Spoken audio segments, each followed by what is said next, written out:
Hello student, question है अ machine rises a load of 750 Newton. कितना load उठा रहा है? तो लोड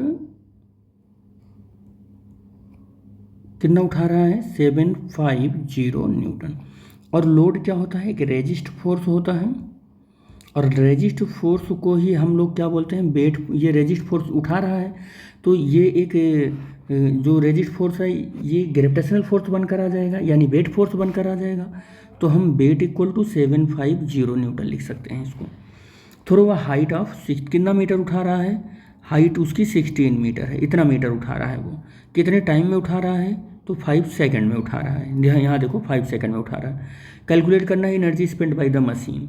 तो एनर्जी का मतलब हो गया वर्क डन, क्योंकि एनर्जी को मेजर करते हैं वर्क डन के फॉर्म में। और यहाँ पर जो उठा रहा है वो ग्रेविटेशनल फोर्स के अगेंस्ट उठा रहा है, तो mgh लगा लेते हैं। क्या लगा लेते हैं? mgh लगा लेते हैं। और यहाँ से अच्छा एक चीज़ और बता दें आपको कि यहाँ पर इतना न्यूटन एनर्जी जो है ना, energy spent by the machine. अब देख लो आप, यहाँ पर एक चीज़ आपको बताना पड़ेगा।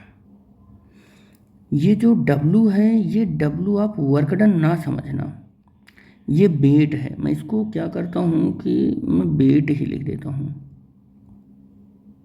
ये वेट ही लिख देता हूँ, ठीक है। अब आपको क्लियर हो गया होगा।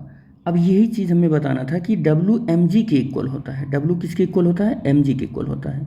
तो mg की वैल्यू जो है वो 750 दिया गया है, और h की वैल्यू कितना है? 16 मीटर दिया गया है। मल्टीप्लाई कर लो, 16 पंचे 80 60, और इसको मल्टीप्लाई कर, तो इसका मल्टीप्लाई कितना आ जाएगा? 12000 आ जाएगा। ये वर्क डन हो जाएगा, इतना जूल वर्क डन हो जाएगा। ये W वेट नहीं है बल्कि वर्क है, याद रखना। यही पूछ रहा, work done measure in the form of energy.